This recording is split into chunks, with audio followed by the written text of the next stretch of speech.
I'm Atra El-Nashar at the White House. President Trump claims to have a deal in the works to increase America's military presence in Greenland, pivoting away from his goal to acquire the entire territory. But it's not enough to calm Europe's nerves. On Friday, the prime ministers of Greenland and Denmark meeting in person in a show of solidarity. President Trump back in Washington after 2 days in Davos, Switzerland, leaving behind him a rattled group of European allies. We have to work together respectfully, without threatening each other. Denmark's prime minister, Mette Frederiksen, traveling to the capital of Greenland Friday to meet with the Danish territory's prime minister. The two huddling after a whirlwind week, with his sights set on Greenland's critical minerals and increasing America's Arctic military presence. President Trump went from this. All we're asking for is to get Greenland, including right title and ownership, to dropping both the threat of tariffs on allies and any talk of the U.S. taking control of the entire territory, announcing the framework of a future deal with respect to Greenland and, in fact, the entire Arctic region, promising future discussions with NATO, but revealing few details. We won't have any expense because we're not going to have expense other than building the Golden Dome. The Golden Dome is a missile defense system the president hopes to set up by the end of his term, estimated to cost hundreds of billions of dollars. Is Denmark on board with this concept? I think everyone likes it. I think. I'll let you know in about 2 weeks. Getting Denmark and others to sign on is one matter. Mending the diplomatic strain with allies is another. One Danish member of European Parliament put it this way. Let me put this in words you might understand. Mr. President, f*** off. One result of all of this is, in recent days, leaders of NATO and the European Union have come out and said they need to increase their own defense spending in the Arctic, Greenland included. Few seem eager to collaborate with the United States. At the White House, I'm Atra El-Nashar. Would you like me to say a few words of Greenland? I was going to leave it out of the speech, but I think I would have been reviewed very negatively. I have tremendous respect for both the people of Greenland and the people of Denmark, tremendous respect. But every NATO ally has an obligation to be able to defend their own territory. And the fact is, no nation or group of nations is in any position to be able to secure Greenland other than the United States.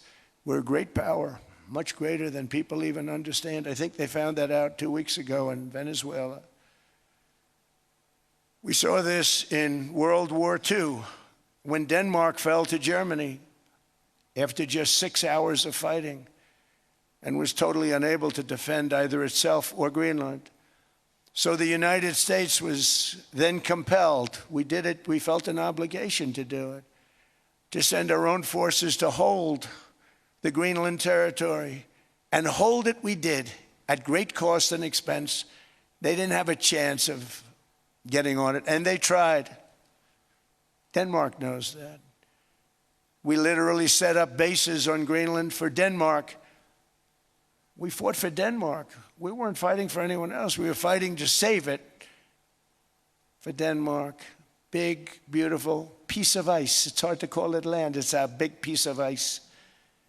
But we saved Greenland and successfully prevented our enemies from gaining a foothold in our hemisphere. So we did it for ourselves also. And then after the war, which we won it big. Without us, right now, you'd all be speaking German and a little Japanese, perhaps. After the war, we gave Greenland back to Denmark. How stupid were we to do that? But we did it. But we gave it back. But how ungrateful are they now?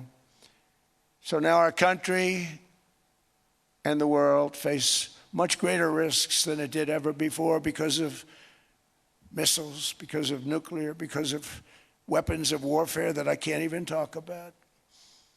2 weeks ago, they saw weapons that nobody ever heard of. They weren't able to fire one shot at us. They said, what happened? Everything was discombobulated. They said, we've got them in our sights. Press the trigger, and nothing happened. No anti-aircraft missiles went up.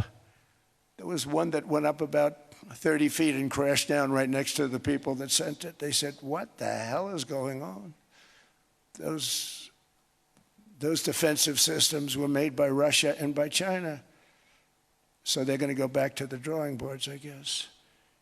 Greenland is a vast, almost entirely uninhabited and undeveloped territory. It's sitting undefended in a key strategic location between the United States, Russia, and China. That's exactly where it is, right smack in the middle. Wasn't important nearly when we gave it back. You know, when we gave it back, it wasn't the same as it is now. It's not important for any other reason, you know. Everyone talks about the minerals. There's so many places. There's no rare earth. No such thing as rare earth. There's rare processing, but there's so much rare earth. And this, to get to this rare earth, you got to go through hundreds of feet of ice. That's not the reason we need it. We need it for strategic national security and international security. This enormous unsecured island is actually part of North America, on the northern frontier of the Western Hemisphere. That's our territory. It is therefore a core national security interest of the United States of America. And in fact, it's been our policy for hundreds of years to prevent outside threats from entering our hemisphere. And we've done it very successfully. We've never been stronger than we are now. That's why American presidents have sought to purchase Greenland for nearly 2 centuries. You know, for 2 centuries they've been trying to do it. They should have kept it after World War II, but they had a different president. That's all right. People think differently. Much more necessary now than it was at that time, however. In 2019, Denmark said that they would spend over $200 million to strengthen Greenland's defenses. But as you know, they spent less than 1% of that amount. 1%. There's no sign of Denmark there. And I say that with great respect for Denmark, whose people I love, whose leaders are very good. It's the United States alone that can protect this giant mass of land, this giant piece of ice, develop it and improve it and make it so that it's good for Europe and safe for Europe and good for us. And that's the reason I'm seeking immediate negotiations to once again discuss the acquisition of Greenland by the United States, just as we have acquired many other territories throughout our history, as many of the European nations have. They've acquired. There's nothing wrong with it. Many of them. Some went in reverse, actually, if you look. Some had great, vast wealth, great, vast lands all over the world. They went in reverse. They're stuck back where they started. That happens too. But some grow. But this would not be a threat to NATO. This would greatly enhance the security of the entire alliance, the NATO alliance. The United States is treated very unfairly by NATO. I want to tell you that. And when you think about it, nobody can dispute it. We give so much and we get so little in return. And I've been a critic of NATO for many years. And yet I've done more to help NATO than any other president by far, than any other person. You wouldn't have NATO if I didn't get involved in my first term.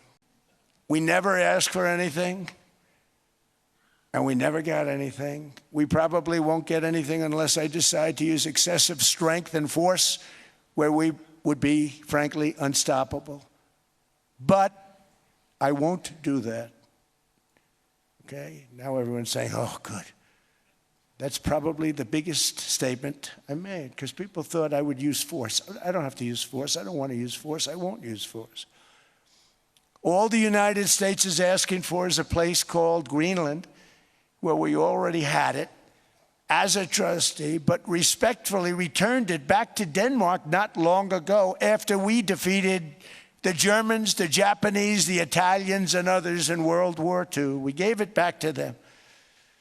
We were a powerful force then, but we are a much more powerful force now after I rebuilt the military in my first term and continue to do so today. We have a budget of $1.5 trillion. We're bringing back battleships. The battleship is 100 times more powerful than the great battleships you saw in World War II, those great, big, gorgeous ships, the Missouri, the Iowa, the Alabama. because I thought maybe we could take them out of mothballs. They said, no, sir, these ships are 100, think of that, 100 times more powerful than those big, magnificent pieces of art that you saw so many times ago, that you still see on television. You say, wow, what a force. 100 times, each ship 100 times more powerful than the big battleships of the past.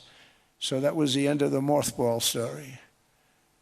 So what we have gotten out of NATO is nothing except to protect Europe from the Soviet Union and now Russia. I mean, we've helped them for so many years. We've never gotten anything, except we pay for NATO. And we paid for many years until I came along. We paid for, in my opinion, 100% of NATO because they weren't paying their bills. And all we're asking for is to get Greenland, including right title and ownership, because you need the ownership to defend it. You can't defend it on a lease. Number one, legally it's not defensible that way, totally. And number two, psychologically, who the hell wants to defend a license agreement or a lease, which is a large piece of ice in the middle of the ocean where if there is a war, much of the action will take place on that piece of ice. Think of it. Those missiles would be flying right over the center of that piece of ice.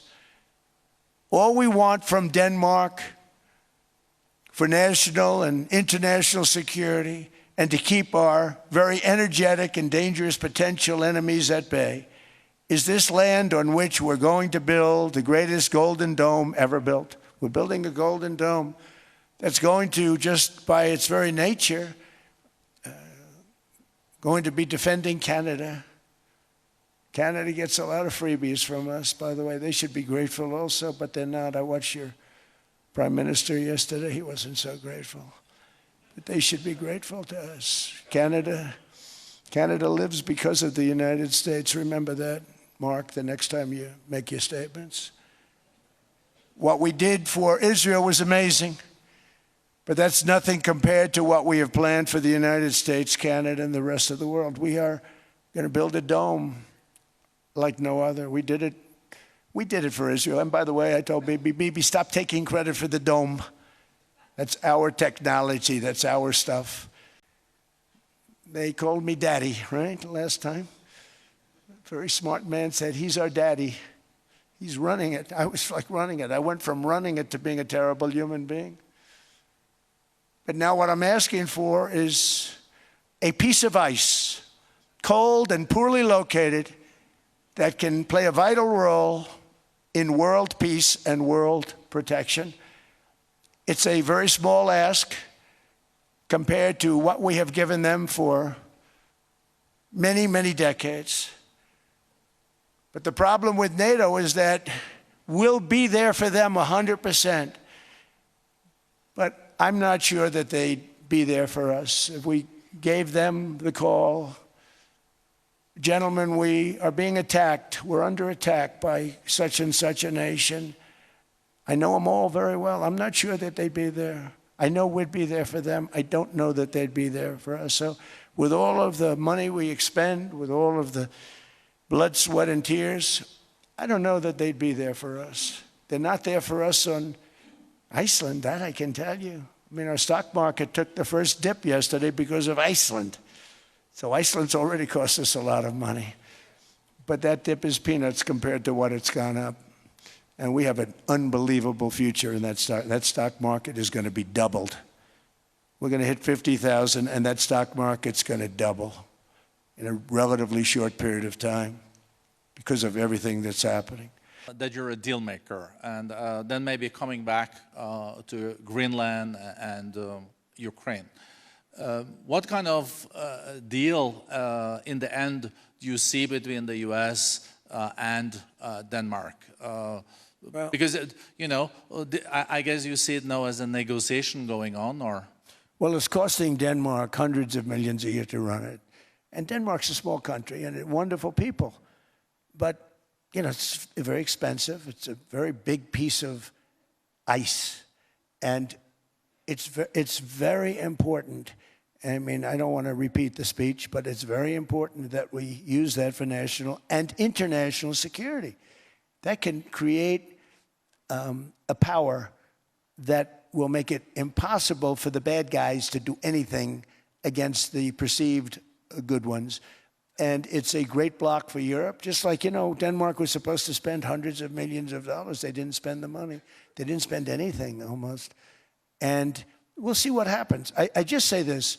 NATO has treated the United States of America very unfairly. We never asked for anything. We never got anything. We actually took care of the needs of NATO for years and years, which I felt was always unfair. So I got NATO to pay because they're rich countries. But I think it's time that NATO step up. We're helping them with Ukraine. Without us, I think Putin would have gone all the way. I think we have it. I think there could have been a World War III, if you want to know the truth. If Kamala was elected, or Joe, any one of those, you know, those thinkers, I think you could have ended up in World War III. And I will say Steve Witkoff has been dealing incredibly with, but we're not going to have World War III. We want to get it stopped, but we're not going to have World War III. I think if I wasn't elected, I think that could have evolved into World War III. It was a very, very bad situation. And it still is, but it's not that kind of bad. It's bad because so many young people are being killed.